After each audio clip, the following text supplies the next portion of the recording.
method mentioned, like in the order to cut one's nails? Question says, is there any sunnah method mentioned with regards to cutting one's nails? Aisha radhiyallahu anha narrated, and we know the hadith is in the Sahih, that the Prophet ﷺ was fond of the right side when he made wudu and other things in which he did. Everybody understand this? Combing his hair, putting on his shoes, etc. كَانَ يُعْجِبُهُ التَّيَمُّنْ. He was fond of tayammun, meaning the right side, and these things. An-Nawawi rahimahullah ta'ala, he says, in the Sharh of Sahih Muslim, that this hadith proves a general qaida, a general rule, and that is tashriful yameen, is giving the right side and the right hand nobility and respect.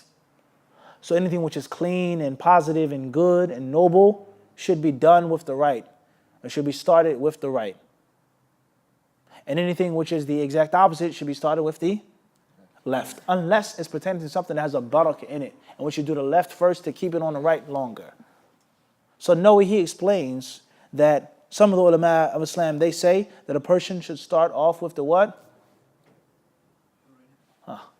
And he also mentions about you doing it every week before Jumu'ah.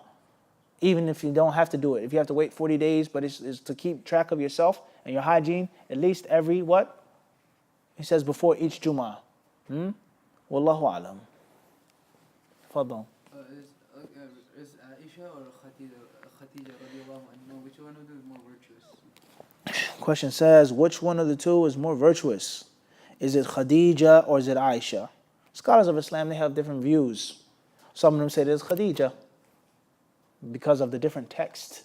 Let alone they look at it from a logical standpoint. She was there first. She was the very first person to support Muhammad. She was the very first person to look after him, to take care of him when he was in that distressed situation of the revelation coming to him. Let alone what she did afterwards. She bore his children, and the list goes on. So they say that Khadija radiallahu anha is better. And then other ulama, they say rather Aisha is better because of certain texts, okay, that the Prophet ﷺ said about the virtue of Aisha, etc. They differ, have different views. Wallahu alam. What's important is, like I said, looking at it from a common sense standpoint, one could say is Khadija. Whereas what she did in the beginning was no one else could do again.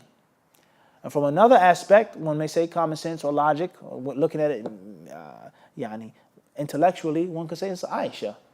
Whereas the knowledge that Aisha spread and passed on and the legacy that she handed down to the people is no comparison to what Khadija did. How many hadiths been narrated about Khadija? You know of any? Have you ever heard Khadija reporting a hadith? How many times do you hear Aisha reporting? Hazrat Aisha. Naam? Hazrat, right? All of the time. Every book is going to be full of her name. So that's one way of what? Of looking at it. Her fiqh, her ilm that she passed on, her students, her disciples. Allah surely knows best. Scholars of Islam, they hold different views. Allah knows best. Wallahu alam. No other questions? Alhamdulillah.